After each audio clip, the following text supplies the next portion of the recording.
अपन लोग यहाँ पर जिस सरस्वती के स्वाध्याय के लिए पिछले कुछ दिनों से इस संकलित ग्रंथ का हम स्वाध्याय कर रहे हैं। कल हम लोगों ने यहाँ पर जैन दर्शन की प्राचीनता और फिर उसमें तीसरा अध्याय सृष्टि का क्रम, सृष्टि किस प्रकार से हमारे यहाँ पर कही गई है, कहने का आशय हेलो, सृष्टि के क्रम की चर्चा चल रही है। जैसा कि अन्य मतावलंबियों के यहाँ पर कहा गया है कि सृष्टि की रचना जो होती है वो ब्रह्मा के द्वारा की गई है, ऐसा अन्य मतों में कहा जाता है। किंतु वास्तव में देखा जाए तो हमारे यहाँ कोई ऐसी सृष्टि की रचना होती नहीं है। ये सृष्टि अनादि काल से थी और ये अनादि काल अनंत काल तक यूं ही रहेगी। हाँ, इसमें परिवर्तन जरूर होता है, तो परिवर्तन एक अलग वस्तु है और सृष्टि की रचना एक अलग वस्तु है।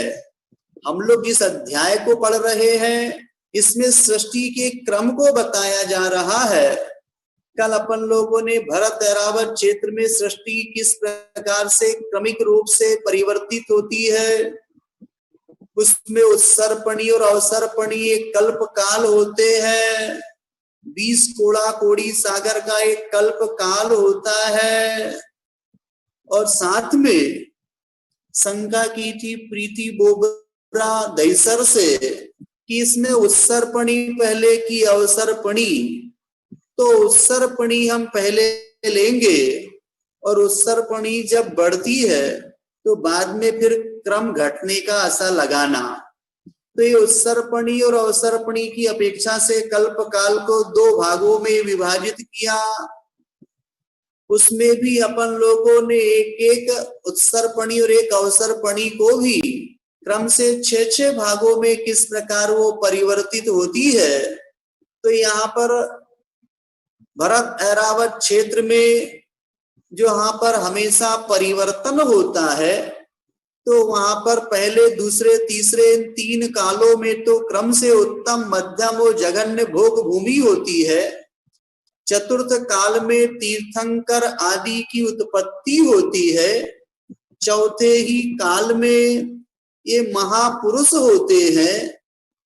कल प्रश्न किया था संभवतः माधुरी हेरवाड़े, उन्होंने कहा था भैया कि चौथे काल में जब तीर्थंकरों का जन्म होता है तो ये अवसर्पणी में चौथा काल हुआ, तो उत्सर्पणी में भी चौथा काल माने।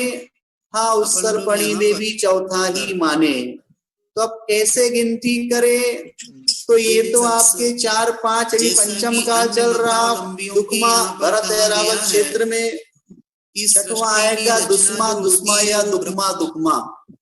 अब उसके बाद उत्सर्पणी शुरुआत होगी। जैसे ये 6वां काल समाप्त होगा, अब यहाँ पे उत्सर्पणी की शुरुआत करेंगे, तो वो उत्सर्पणी का आ गया 6वां, फिर आ गया बाद में 5वां, तो दुक्मा दुक्मा या दुस्मा दुस्मा 6वां काल। फिर पीछे से जा रहे तो दुक्मा आएगा उत्सर्पणी का 5वां काल। और फिर तीसरा यदि आप क्रम की अपेक्षा से पकड़ते हैं तो तीसरा, और वैसे कहलाएगा चौथा। इस चतुर्थ काल में उत्सर्पणी के यहाँ पर तीर्थंकर आदि की उत्पत्ति आदि होगी और फिर क्रम से तीर्थ की प्रवृत्ति चलेगी। और फिर आगे चल करके जब वहां पर चौथे के बाद आएगा आपका 6वां 5वां तीसरा दूसरा पहला, वो क्रम से वहां पर जघन्य मध्यम और उत्तम भोग भूमि, इस प्रकार से क्रम को लेकर के जाना। जैसा कल आपने पूछा था, ऐसा चतुर्थ काल यहाँ पर लगाएंगे। कहने का आशय ये है कि अपन लोगों ने यहाँ पर दुक्मा सुकमा के अर्थ को भी समझा, किस प्रकार से ये काल होते उनकी हमने 10 कोड़ा कोड़ी का विभाजन भी किया था कि 4 3 और 2 अर्थात 4 3 7 2 9 कोड़ा कोड़ी का सागर का काल तो भोग भूमि में चला गया। पुंडावसर्पणी की कुछ चर्चाएं अपन ने सुनी थी, आदिनाथ जी का जन्म हुआ, आदि आदि। इन सब बातों को कल हम लोगों ने बहुत अच्छे ढंग से सुना था। आज हम उसी सृष्टि के क्रम तीसरे अध्याय में 5वें नंबर के प्रश्न पर अपनी चर्चा करते हैं। यहाँ पर कहा जा रहा है कि अवसर्पणी की जो प्रथम 3 काल है, उन 3 कालों में और उत्सर्पणी के अंत के 3 कालों में कौन सी भूमि रहती है एवं उसकी कौन कौन सी विशेषताएं होती है, उसके संदर्भ में अब यहाँ पर कहते हैं कि भोग भूमि, कहते उनमें भोग भूमि रहती है। विशेषताएं निम्न प्रकार है, क्योंकि भोग भूमि के जीवों का आहार तो होता है, वे भोजन पान तो ग्रहण करते हैं, किंतु उनके निहार यानी मलमूत्र उनके नहीं होता। फिर उसके उपरांत यहाँ भोग भूमि के जो मनुष्य है वे अक्षर है, गणित है, चित्र आदि 64 कलाओं में स्वभाव से ही निपुण होती है। भोग भूमिया जो पुरुष होते हैं उनकी 72 कलाएं होती, अर्थात 72 कला रूपी गुण से वे सहित होते हैं। और जो स्त्रियां होती है, स्त्रियों के पास 64 कलाएं या 64 गुण होते हैं। तो ऐसे वे स्वभाव से निपुण होते हैं, वहां किसी ट्यूशन को जाने की आवश्यकता नहीं, कोई मास्टर की दरकार नहीं, किसी प्रकार का स्कूली एजुकेशन का कोई वहां पे कार्य नहीं होता। स्वभावगत उनके पास ऐसी गुणवत्ता रूपी उपलब्धि उनके हुआ करती है, ये वहां की विशेषता है। फिर कहते यहाँ पे विकलेंद्री जो 2 इंद्री, 3 इंद्री और 4 इंद्री, इनको विकलेंद्री कहते हैं। एवं असंगी पंचेंद्री जीव यहाँ पर नहीं होते, अर्थात वहां पे जो बावड़ियां वगैरह होती है वहां पर किसी भी प्रकार के ऐसे 10 विकलेंद्री की उत्पत्ति नहीं होती, होती भी वहां पे निषेध है। निर्मल जल से भरी बावड़ियां वगैरह वहां पर तालाब आदि होते हैं। यहाँ दिन रात का भेद नहीं होता, क्योंकि यहाँ पर सूर्य चंद्रादि तो होते हैं, लेकिन सूर्य और चंद्रादि का प्रभाव जो होता है वो कल्प ज्योतिरांग नाम के कल्प वृक्षों की वजह से उनका प्रभाव हतप्रभ हो जाता है, अर्थात कम होने से वहां पर दिन रात का कोई भेद नहीं होता। शीत गर्मी की वेदना भी यहाँ पर नहीं होती है। ऐसा ये भोग भूमि में, ऐसा या भोग भूमि में यहाँ पर इसकी विशेषता के रूप में कहते हैं।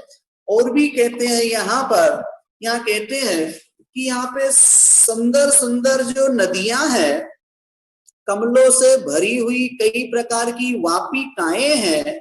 ऐसी वापिकाएं आदि जो है ये रत्नों से भरी पृथ्वी एवं कोमल आदि घास यहाँ पर होती है। पृथ्वियां भी कई प्रकार के रत्नों से भरी हुई है, कमलों से भरी भरी ऐसी वहां की वापिकाएं होती है। सुंदर सुंदर नदियां वहां पर होती है और कोमल घास वहां पर होती है। यहाँ के मनुष्य एवं तिर्यंच जो होते हैं, वे मनुष्य तिर्यंचों का यदि सहनन देखा जाए तो उनका वज्र ऋषभ नाराज सहनन होता है। ऐसे उत्तम प्रथम सहनन के धारी वे लोग होते हैं। और उनका संस्थान जो होता, आकार शरीर का जो होता है, वो संस्थान सम चतुरस्र संस्थान होता है, अर्थात बेढंगा किसी प्रकार का नहीं होता।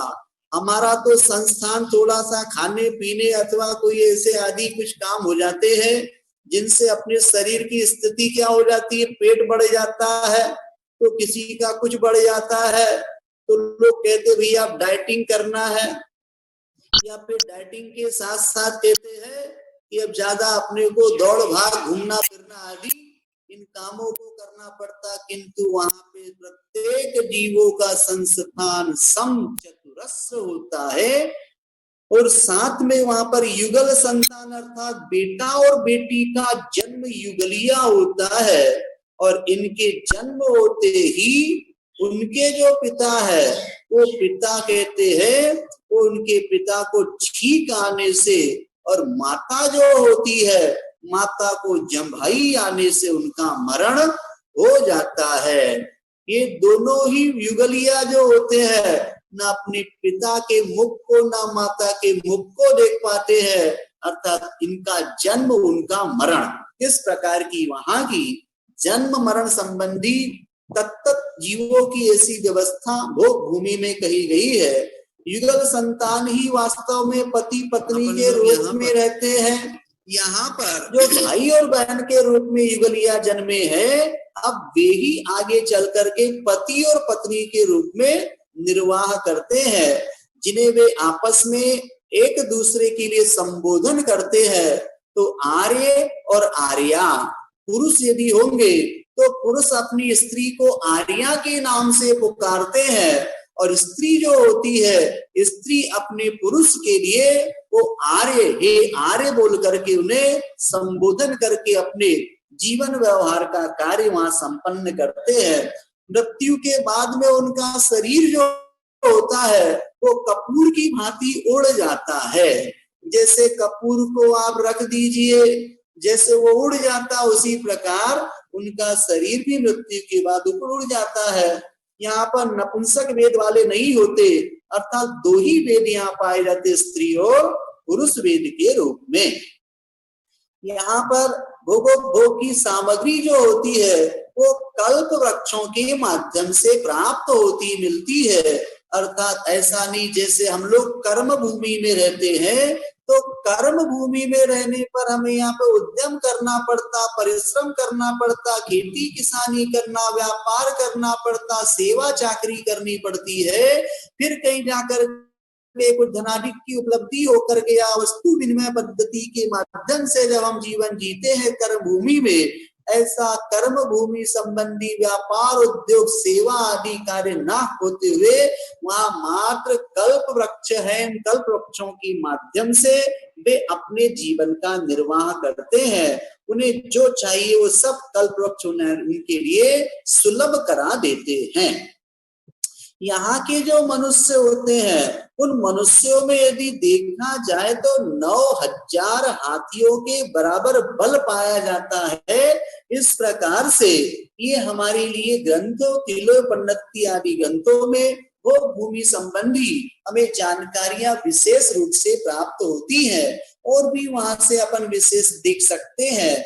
साथ में अपन सुषमा काल की विशेषताओं को समझते हैं। ये तो हमारे लिए चर्चा हुई पूर्व में, अभी जो अपन ने चर्चा की है ये चर्चा हुई अवसर्पणी के प्रथम तीनों कालों में एवं उत्सर्पणी के अंत के तीनों कालों में जो भोग भूमि होती है तत्संबंधी सामान्य जानकारी हुई।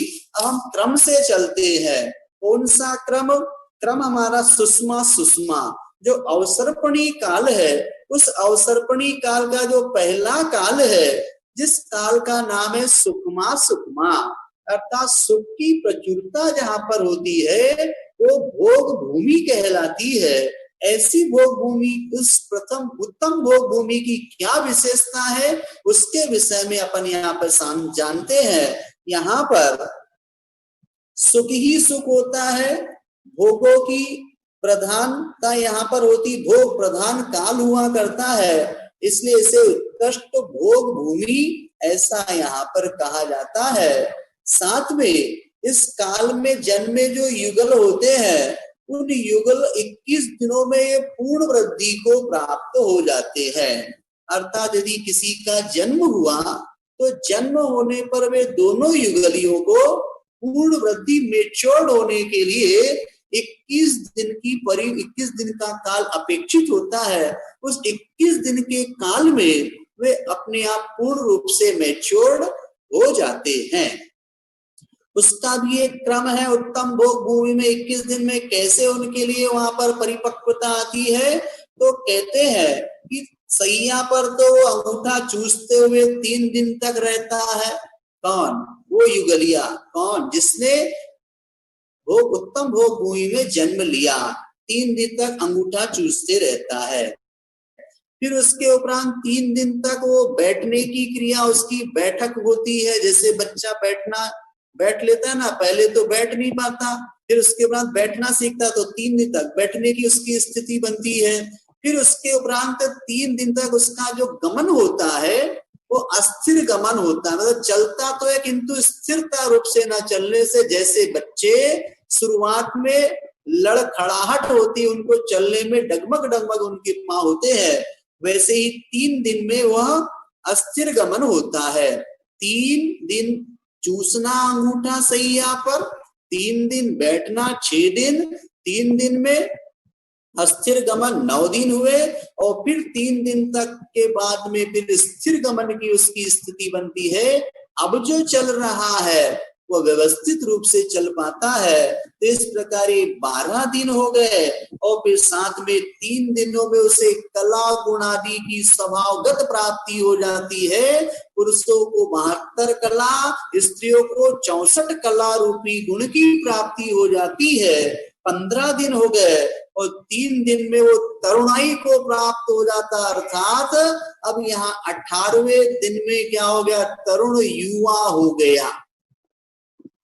और फिर उसके उपरांत 3 दिन के बाद अर्थात 21वें दिन उसमें सम्यक दर्शन को प्राप्त करने की एबिलिटी, योग्यता, पात्रता को प्राप्त कर लेता है। ऐसे 21 दिन में वो अपनी पूर्णता को प्राप्त कर लेता है। कौन सा भोग भूमिया, उत्तम भोग भूमि वाले की चर्चा है, मध्यम भोग भूमि के लिए थोड़ा अंतर है, उसकी चर्चा भी अपन करते हैं। अभी उत्तम भोग भूमि अर्थात सुखमा सुखमा काल की विशेषताएं क्या होती है उसके विषय में अपन लोग यहाँ पर समझ रहे हैं। 3 दिन के बाद वो चौथे दिन हर बेहड़ा और आंवला, त्रिफला में 3 फल होते हैं, इनको अमृत कहा जाता है। उस त्रिफला को हमें त्रिफला का प्रयोग करना चाहिए अपने दैनंदिन जीवन व्यवहार में, कि हमारी आंखों को स्वस्थता प्रदान करता है। त्रिफला में शुद्ध गाय का, गिर गाय का घी मिला करके यदि उसमें कुछ अपन खांडसारी मिला करके लेते हैं भोजन की शुरुआत में, तो हमारे पित्त को शांत करता है, बुद्धि का विकास करता है। यदि पेट संबंधी कुछ प्रॉब्लम होती है, यदि मलादि नहीं निकल पाते, तो उस समय सायंकाल के समय अथवा सुबह 1 चम्मच उस त्रिफला के पानी को गुनगुने पानी में मिला करके 1 चम्मच उसका पाउडर लेने से हमें स्वस्थता की प्राप्ति होती है। इसको अमृत फल कहा गया है। ऐसे अमृत फल का प्रयोग हमें अपने दैनंदिन जीवन व्यवहार में अवश्य करना चाहिए। कई प्रकार की स्वस्थता हमें उससे उपलब्ध होती है। हर उन 3 प्रकार के फल में हर होती, छोटी हर कहलाती है। तो कहते 3 दिन के बाद जब वह चौथे दिन हर के बराबर आहार लेने की उसकी, तो हर के बराबर वो आहार लेते हैं, इतना उनका आहार हुआ करता है। इस काल के प्रारंभ में मनुष्यों की ऊंचाई यदि देखा जाए तो उत्तम भोग भूमिया मनुष्य की ऊंचाई 6000 धनुष की होती है, और उनकी आयु जो होती है, आयु 3 पल्ल की होती है, और अंत में घटते घटते घटते घटते उनकी ऊंचाई जो हो जाती है वो 4000 धनुष की शेष रह जाती है, और आयु भी घटते हुए 2 पल्ले रह जाती है। उत्कृष्ट की अपेक्षा उत्तम भोग भूमि की आयु 3 पल्ले, और जघन्य की अपेक्षा यदि हम आयु की चर्चा करते हैं उत्तम भोग भूमिया मनुष्य के, तो 2 पल्ले की आयु उनकी हुआ करती है। फिर उसके उपरांत कहते हैं ये काल 4 कोड़ा कोड़ी सागर का होता है। कल भी आपसे कहा था, इसमें शरीर का वर्ण जो होता है वो स्वर्ण के समान सारे लोग जो होते हैं उन सभी के शरीर का रंग स्वर्ण के समान हुआ करता है। तिलोय पंडिती से हमें सारी जानकारी मिलती है। ये तो अपनी उत्तम भोग भूमि की चर्चा हुई। अब सुषमा, एक सुषमा निकल गया, एक सुषमा कम हो गया, सुखमा एक ही पद रखा। ये काल घट रहा है, क्या है, अवसर पड़ी है ना, कम हो रहा है। तो कम होते क्या हो गया, एक कम हो गया, एक पद चला गया सुखमा, एक ही पद बचा। ये मध्यम जगह, मध्यम भोग भूमि का काल है, इसको मध्यम भोग भूमि कहते हैं। इसमें प्रथम काल की अपेक्षा सुख में हीनता कमी होती है। इसे मध्यम भोग भूमि का काल इसलिए कहा जाता है। इस काल में जन्मे जो युगल है वो 35 दिन में पूर्ण होते, वहां 21 दिन में पूर्ण होते थे, यहाँ 35 दिन का काल लगता है। जैसे पहले 7 प्रकार से अपने पूर्व में चर्चा की थी, अंगूठा चूसना, बैठना, अस्थिर गमन, स्थिर गमन, फिर उसके बाद कला गुण की प्राप्ति, तरुणता की प्राप्ति और सम्यक्त की प्राप्ति। इस प्रकार से ये 7 अपन ने ऐसे इसके भंग भेद बनाए थे। उसी प्रकार यहाँ पर भी हमें 5-5, वहां 3-3 दिन की क्रिया होती है, या 5 दिन लग जाते हैं, अर्थात समय अधिक लग रहा। तो 5 को 7 से जब मल्टीप्लाई गुणा करते हैं तो 7 पंचे 35 दिन में यहाँ पर पूर्णता की प्राप्ति होती है। 2 दिन के बाद तीसरे दिन ये बेड़े के बराबर आहार लेते हैं। कितने आहार लेते हैं? अभी ऊपर में 3 दिन के अंतराल पर आहार हर्र के बराबर लेते हैं। हर्र की अपेक्षा बेड़ा का साइज, बेड़ा का आकार थोड़ा सा बड़ा होता है, तो कुछ थोड़ी अधिक मात्रा में बेड़े के बराबर वो आहार को ग्रहण करते हैं।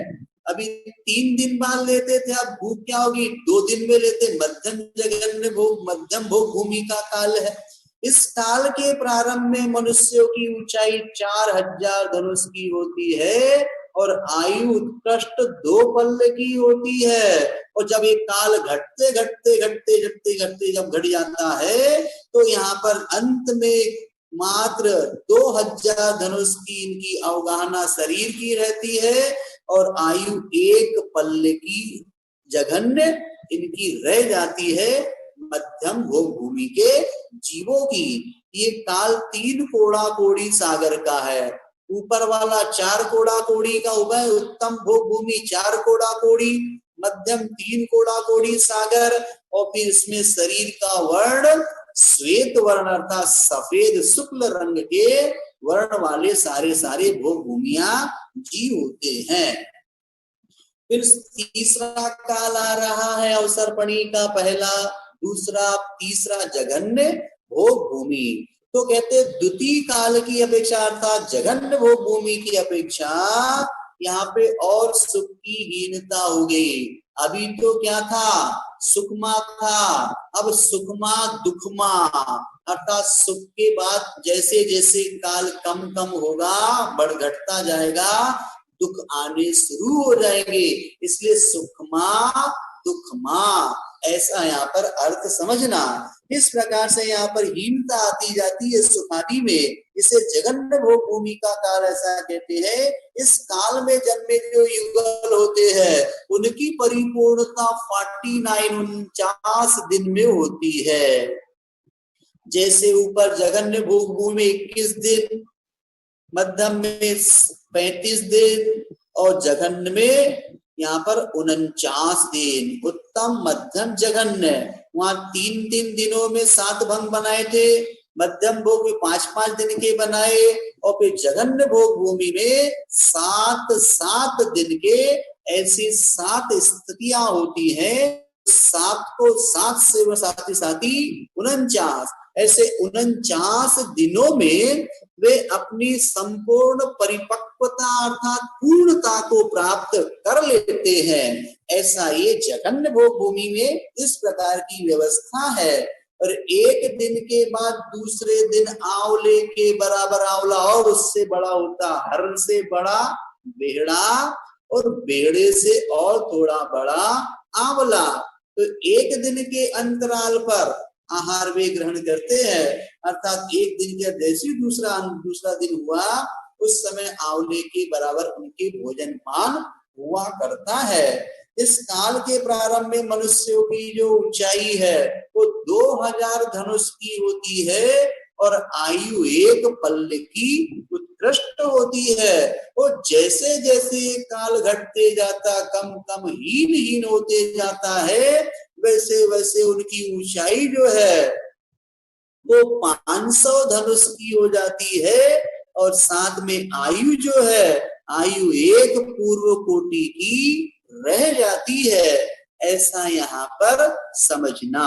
उस एक पूर्व कोटि में भी देखा जाए तो एक पूर्व कोटि में एक समय अधिक कर देते हैं तो वो असंख्यात की कोटि में आ जाता है। जबकि देखा जाए तो कर्म भूमि की उत्कृष्ट आयु यदि होती है तो वो होती है 1 कोटि वर्ष पूर्व की, और ये तो भोग भूमि है।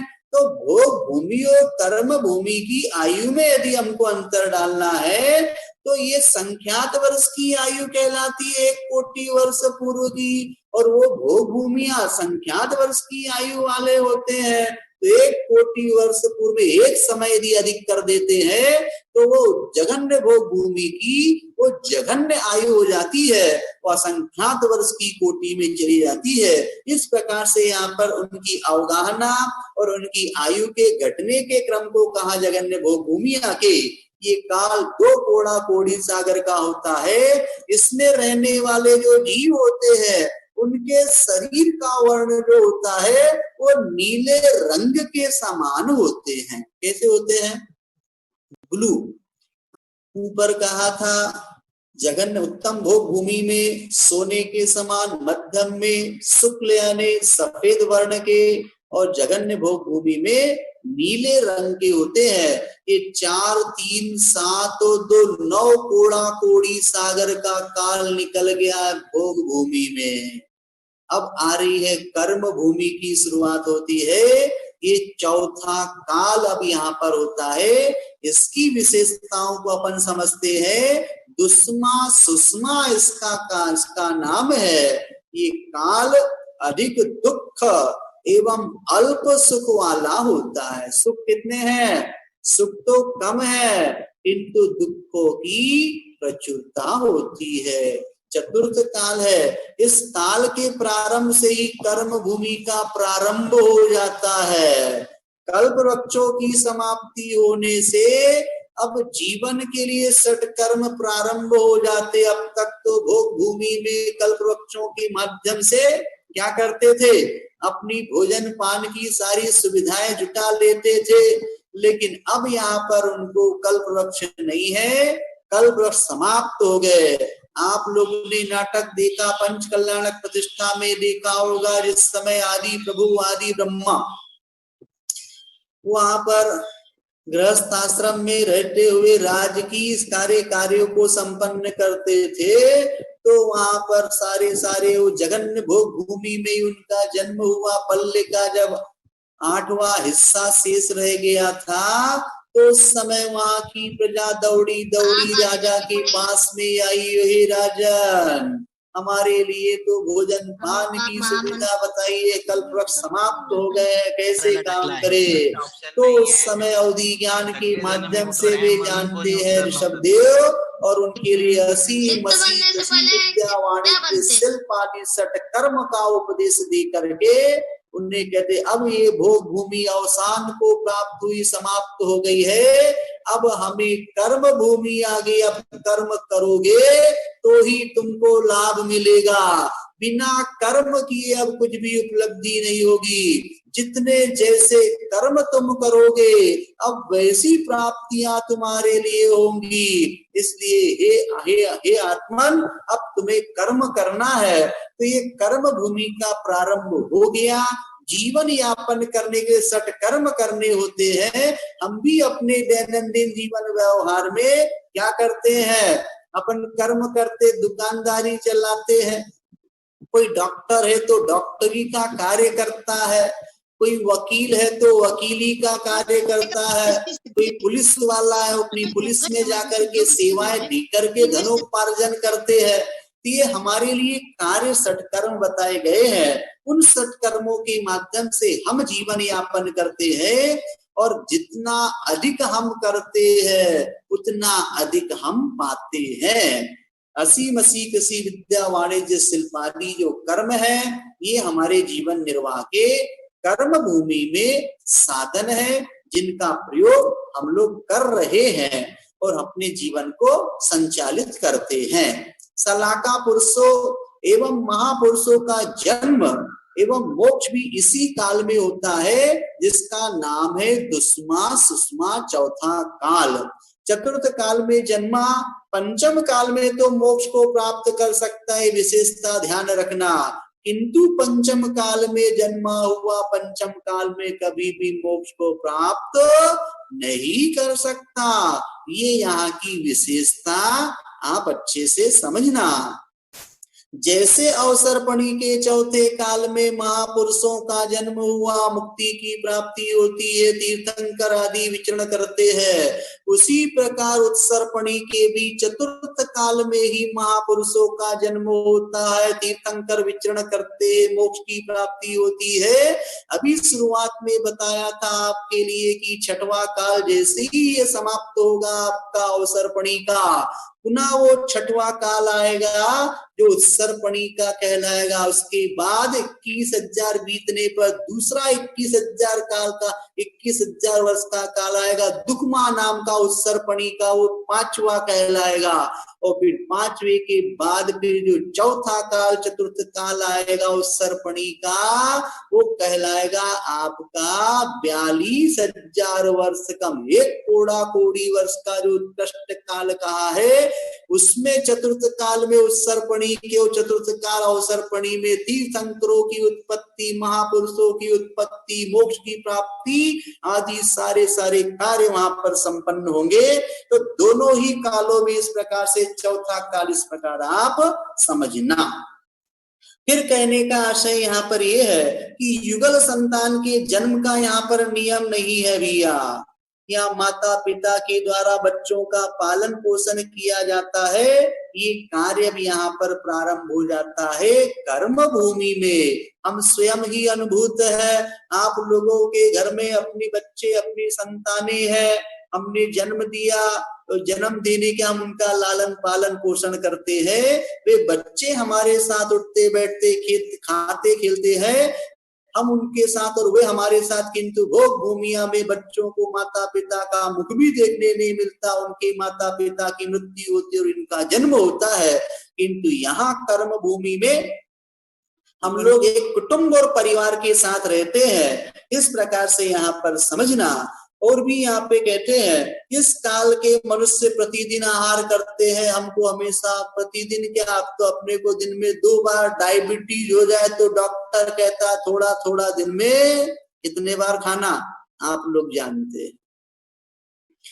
तो थोड़ा थोड़ा खाने का उपदेश है, बार बार खाते हैं भैया, तो बार बार खाते चलो कोई बात नहीं, दिन में खाते हो कोई बात नहीं, रात्रि में तो कम से कम जैनी भाइयों को नहीं खाना। तो चतुर्मास लग गया है, चतुर्मास में तो रात्रि भोजन का वैसे त्याग किया जाता है।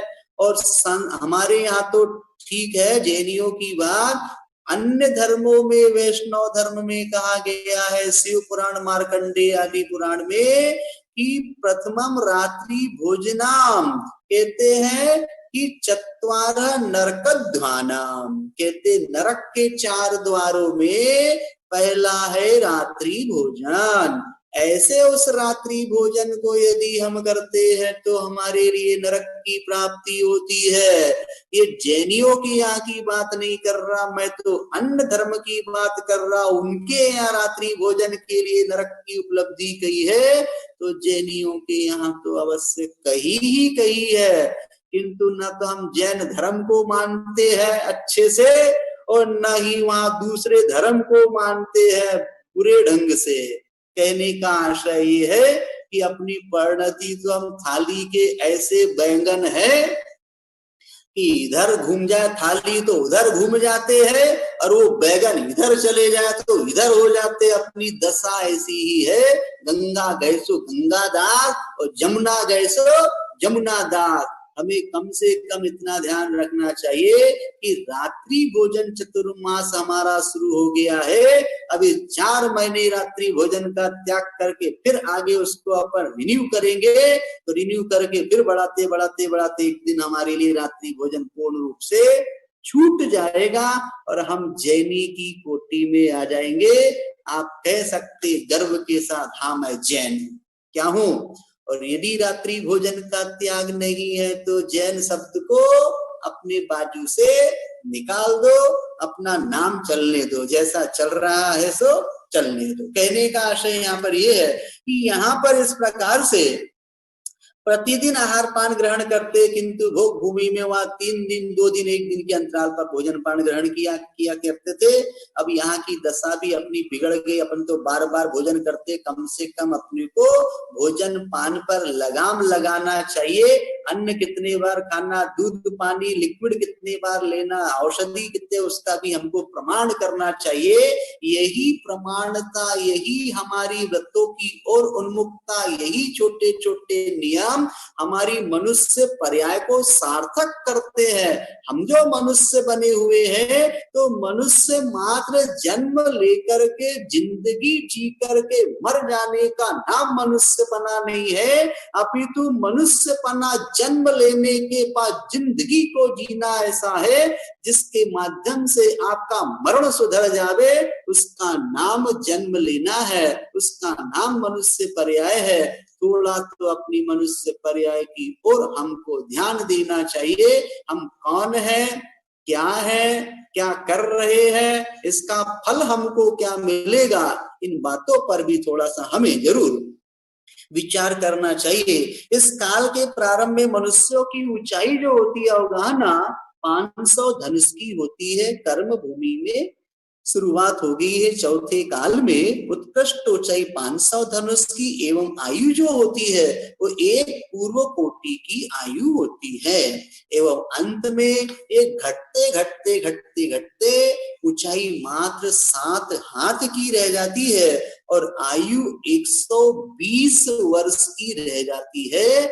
ये चतुर्थ काल के अंत में इस प्रकार से इसका घटने का क्रम अवगाहना, शरीर की अवगाहना ने शरीर की हाइट और आयु का हुआ करता है।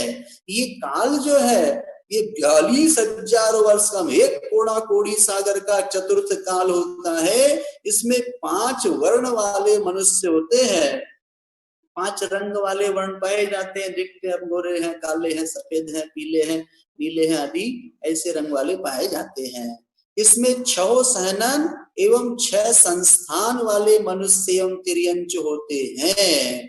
इस प्रकार से अपन लोगों ने यहाँ पर समझा, यहाँ पे 1 कोटि वर्ष पूर्व की जो आयु है उसके लिए कहते हैं 1 कोटि वर्ष पूर्व किसे कहते हैं तो 84 लाख को 84 लाख में जब मल्टीप्लाई गुणा किया जाता है तो उसको गुणा करके फिर 1 करोड़ वर्ष, तो जो संख्या आई आपकी 84 लाख को 84 लाख से गुणा करके जो आपका आया गुणनफल, उस गुणनफल में अब 1 करोड़ को वहां पे फिर से मल्टीप्लाई कर देंगे तो उसका नाम है 1 कोटि वर्ष पूर्व। ये उत्कृष्ट आयु चतुर्थ काल की हुआ करती है। ये चौथे काल की चर्चा अपनी यहाँ पर हुई। अब पंचम काल जिसमें अपन जन्म में अपन लोग रह रहे, अपना जीवन चल रहा है, इस काल का नाम है दुष्मा अथवा दुखमा। इसकी विशेषता भी जानिए। एक काल कैसा दुख वाला है।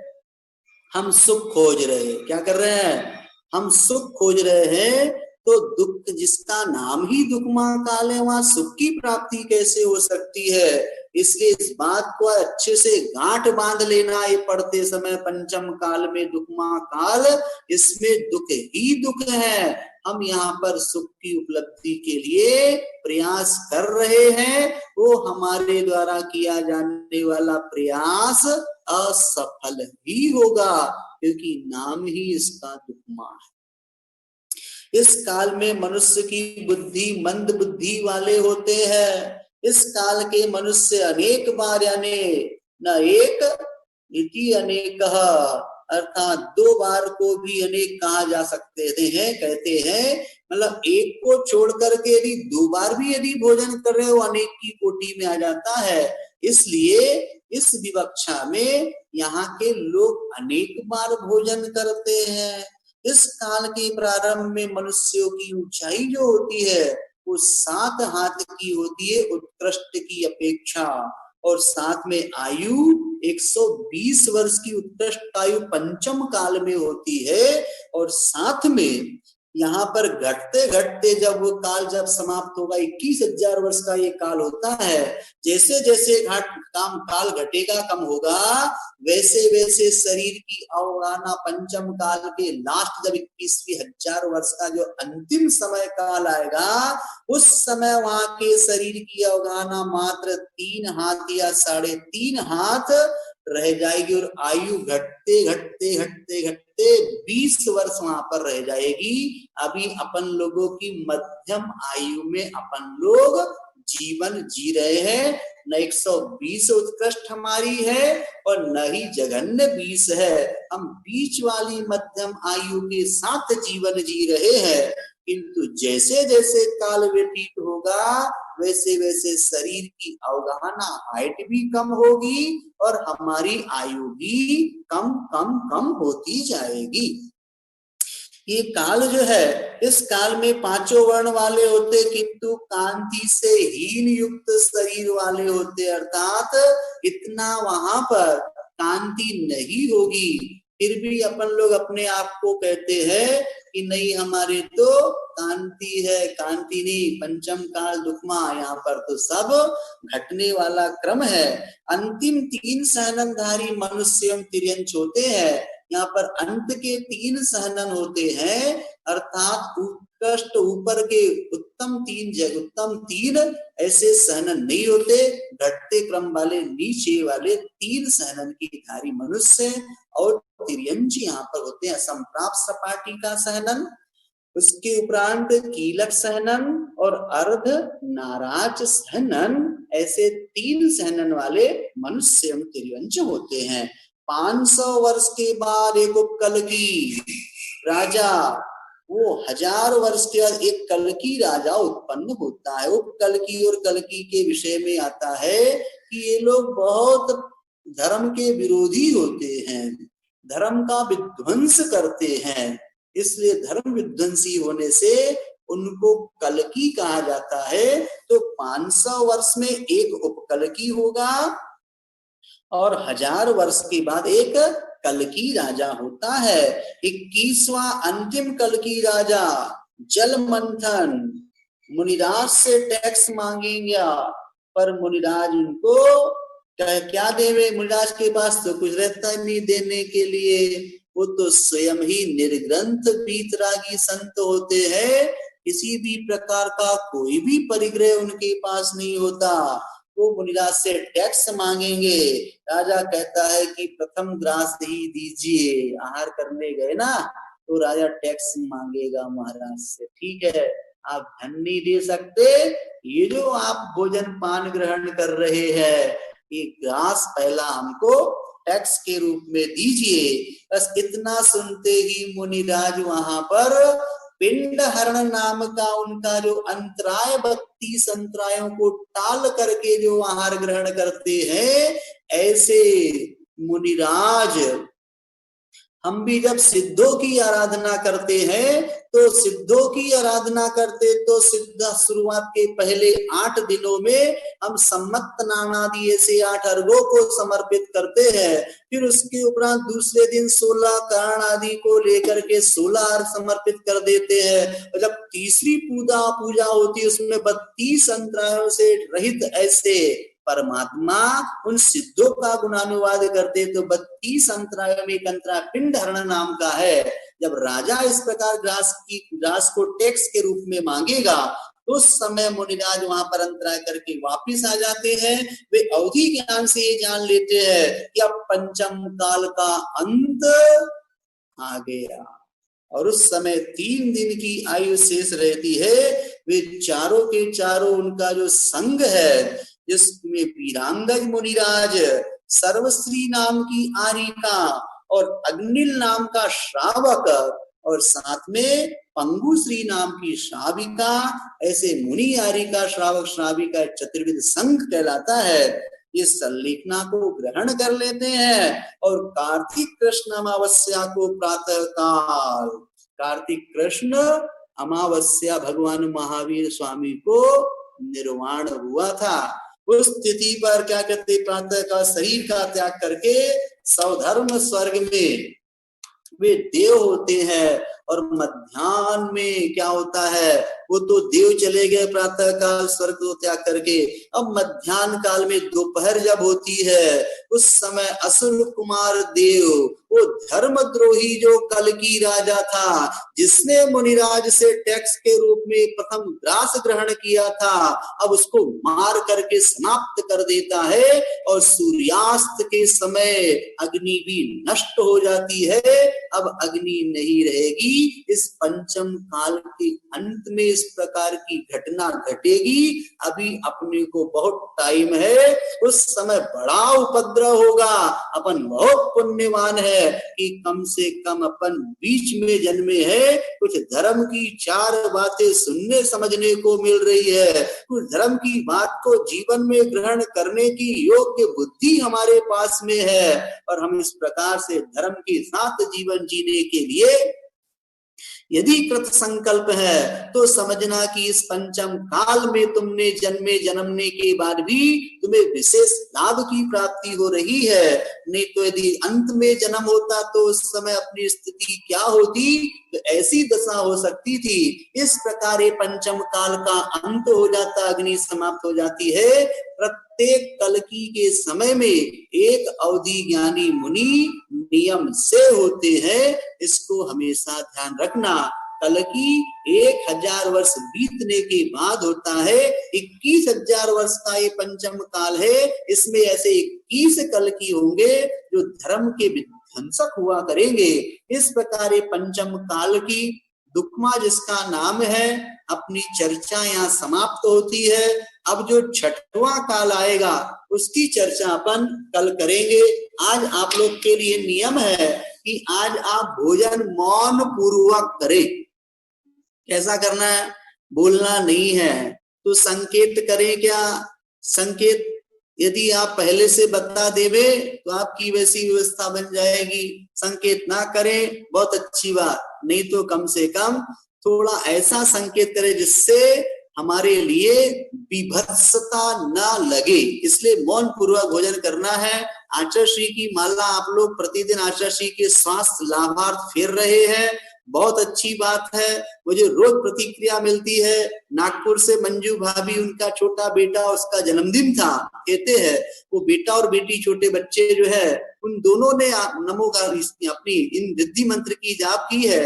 बहुत अच्छा, बच्चे भी कार्य में संलग्न है। ये सब आप माता पिता दादा दादियों की प्रेरणा है, जिसकी वजह से ये बच्चे लोग भी कार्य कर रहे हैं। दोपहर में प्रतिक्रमण की क्लास चल रही है, आप उसमें अपना प्रतिक्रमण में जो सीखना चाहते हैं, व्रती है, वे तो लाभ ले ही रहे हैं। जो व्रती नहीं है, बनने की भावना रखते हैं, वे भी उस लाभ को ले सकते हैं।